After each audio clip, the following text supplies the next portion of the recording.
Bismillahirrahmanirrahim. Assalamualaikum warahmatullahi wabarakatuh. Waalaikumsalam warahmatullahi wabarakatuh. Alhamdulillahi rabbil alamin.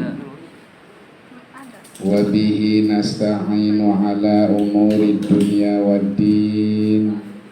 Wassalatu wassalamu ala sayyidina wa habibina wa tabibina Muhammad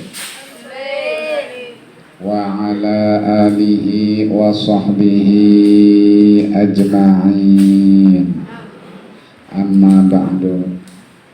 Anak-anakku sekalian, pengurus OSIS SMK Al-Wasliyah yang semoga selalu diberi taufik dan hidayah dalam setiap menjalankan aktivitasnya yang semuanya bernilai ibadah. Amin ya rabbal alamin.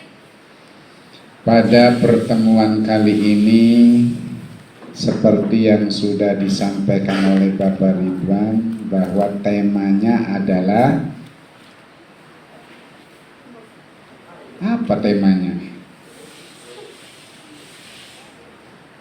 Iman dengan apa tuh Pak Ridwan? Qada dan qadar. Berarti sekarang kita mau membahas takdir. Anak-anakku, coba kalian ingat, di dalam rukun iman, beriman kepada adanya qada dan qadar itu termasuk rukun iman yang keberapa? Terakhir tuh bisa 7, 8, 9, 12, 13, 14, 6. Iya, kira-kira jelas 6. 6, iya 6, 6. Kenapa rukun iman yang keenam itu adalah iman kepada takdir?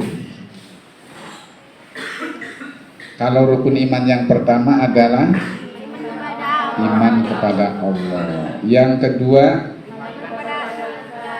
malaikat Allah. Yang ketiga, Rasul apa kitab?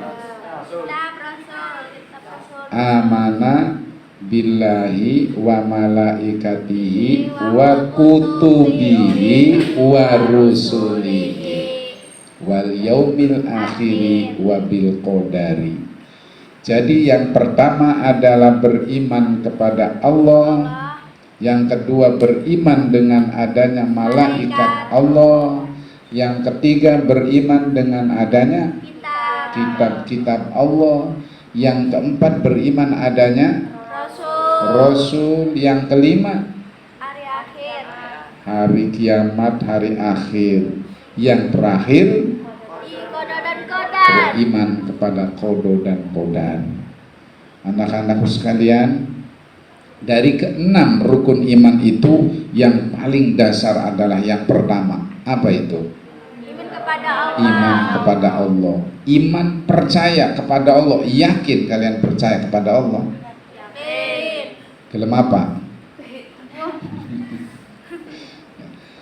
Kita harus yakin kepada Allah karena Allah itu la yukhliful mi'ad. Apa artinya la yukhliful mi'ad itu? Tidak pernah sulaya janji, tidak pernah ingkar janji. Kalau Allah menjanjikan pahala, pasti akan diberi pahala. Kalau Allah menjanjikan surga, pasti akan masuk surga. Kalau Allah menjanjikan neraka, pasti akan masuk neraka. Dan di dalam menjalani hidup, kalian lihat banyak manusia yang terjungkal ketika menghadapi kehidupan. Ada lagi manusia yang begitu tegar menghadapi hidup. Rahasianya di mana? Disinilah rahasianya sejatinya beriman kepada takdir. Karena dunia ini adalah kumpulan-kumpulan takdir yang Allah realisasi ke alam dunia. Contohnya begini, upamanya anak wakaji ke sawai, Noli upamane di antara kalian ana sing kuli tandur upamane. Tapi wakajikun ku sering bahane ana wong tandur ku bayare ku dingduk kongko dindende. Kadang dibayar seminggu maning, kadang-kadang setahun maning, sok kelalen. Kaya lamunan menggawe tandur ning wakaji mau, siraku pikirannya mang-mang apa mantep. Mang dibayar tak beli. Akhirnya menggawanya bener tak beli. Beli. Lamun dikongkon konen nurut tak beli. Karena ora percaya ning wakaji. Wakaji siapa? Wakaji saud kayaknya. Sekarang ada wakaji yang begitu pemurah, kaya raya, tepat janji. Kaya lamun dikongkon tandur nas, nok ngoyos nok sing sedina dipair 300.000. Barang wakaji awean. Bahkan yang bayar di masih ningsa durung balik harus dibayar. Kaya menggawene semangat beli. Semangat. Wah, menggawene bener beli. Benar. Berarti kita hidup di dunia gambarannya seperti itu. Kita hidup di dunia ini bagaikan kita berjalan bekerja di ladang sawah. Yang membayar itu adalah Allah. Kalau kita percaya kepada Allah, menjalani hidup kita tenang, menjalani hidup kita baik. Karena kita yakin kalau saya beribadah akan diberi pahala oleh Allah. Kalau saya tidak beribadah pasti akan disiksa oleh Allah. Nah sekarang mana sih contoh takdir ini? Ini namanya siapa nih? Adis. Kira Adus. Yunita. Kira aku masih harus dibeluk ke iyo. Ayo tua baik. Oh anak enek. Orang dibeluk wanita baik. Jadi Yunita. Adis Yunita. Ya, Yunita orelokan Adis. Adis orelok Yunita. Sekarang Adis sudah dilahirkan ya, Raine beli rata, beli.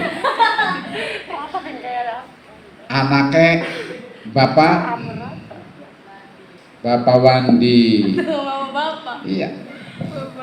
Adis lahir dari seorang ayah yang namanya Bapak Wandi. Iya, seorang ibu, Pak. Masa lahir dari seorang ayah? Iya betul. Iya, ya makanya kamu tuh masa lahir dari seorang ayah begitu, jangan diam saja. Berarti masih urip, bahkan yang nyaut, masih urip, kok belongong, baik. Berarti malah mata peda bahkan belongong. Iya, Adis lahir dari seorang wanita yang menjadi istrinya Bapak Wandi. Nah, Bapak Wandi berarti menjadi ayahnya Adis. Berarti Adis menjadi anaknya Wandi.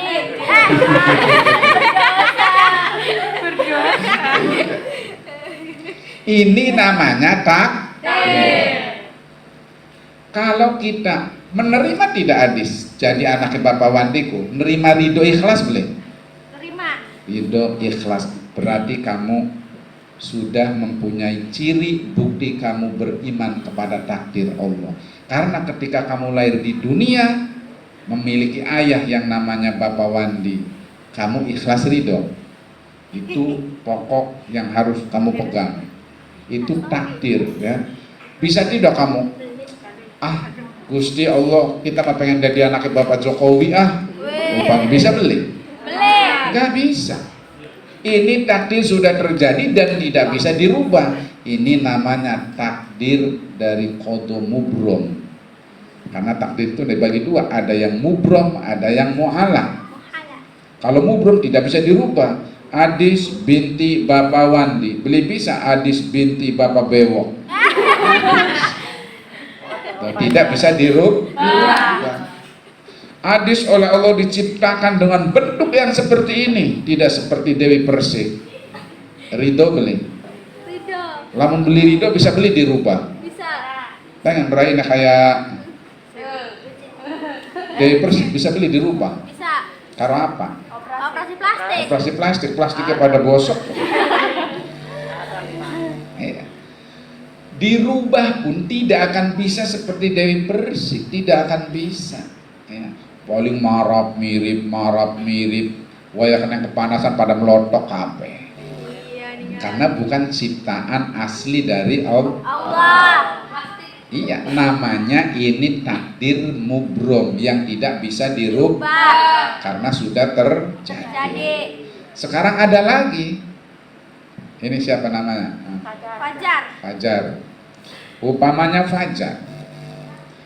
Ketika lahir dari seorang ibu, kemudian menangis, suaranya pun embe apa namanya? Oa ya, oa. Ketika lahir dapat 2 tahun, 3 tahun Fajar bisa beli maca.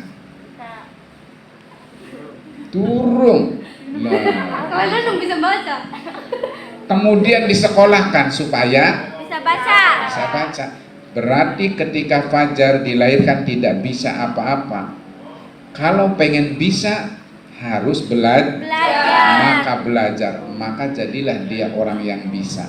Berarti ini takdir yang bisa dirubah. Namanya takdir mu'alaq yang disandarkan kepada usaha manusia. Kliki wetenge Yunita beneran Yunita.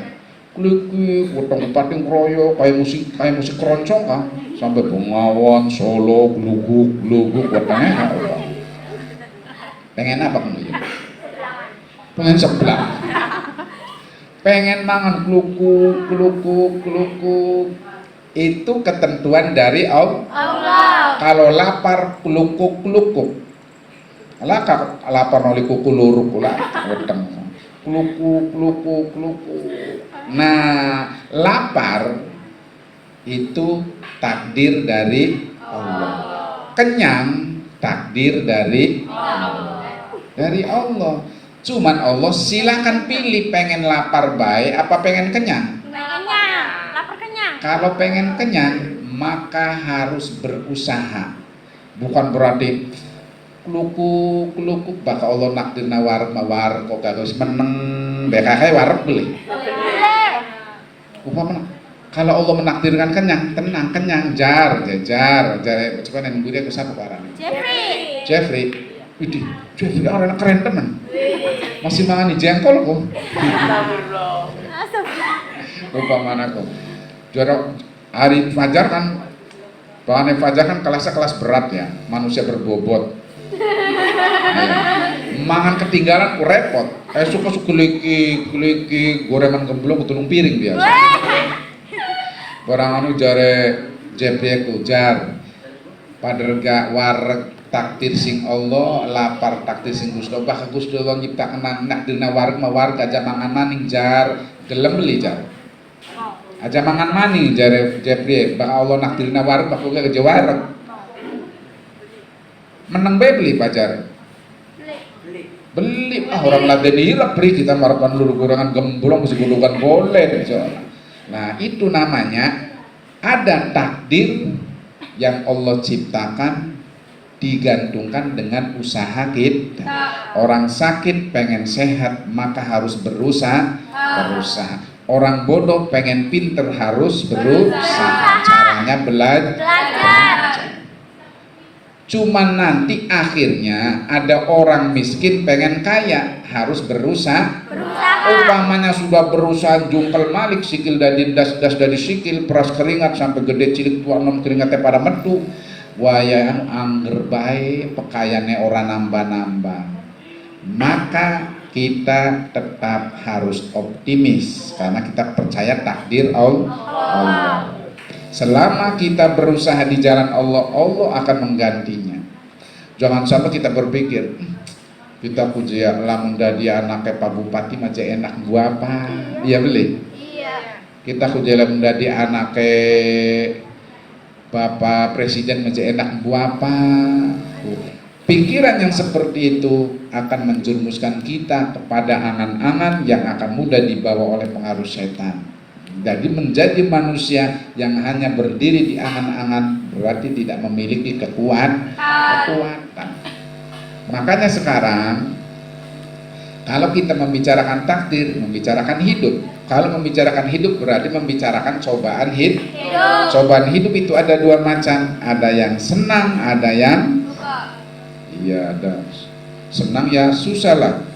Kalau suka duka. Nah begitu, senang, susah, suka, duka, cinta, benci, ya kan begitu. Ya. Cara menghadapi hidup yang seperti ini membutuhkan dua sayap agar kalian bisa terbang mencapai kebahagiaan. Apakah sayap itu? Syukur dan sabar. Apa aja? Syukur dan sabar. Itulah orang yang percaya dengan takdir Allah, pasti akan muncul dua sayap dalam jiwanya, yaitu sayap syukur dan sayap sabar. Kuncinya apa? Supaya syukur dan sabar. Kuncinya apa?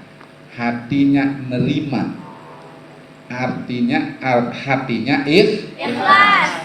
Kisira ke ya lam tahlilon fajar dipai berkata kucili ada lu gede waya gin sama gini Imas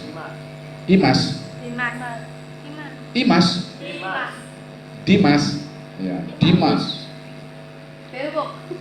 Bewok upamanya Diman yang badannya kecil dapat berkata gede waya fajar berkata cilik. Kayak Belena beli fajar.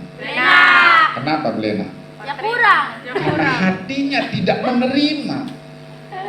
Kalau hatinya nerima, kata Allah itu, ungdur, lihatlah, man a'toka, siapa yang memberimu.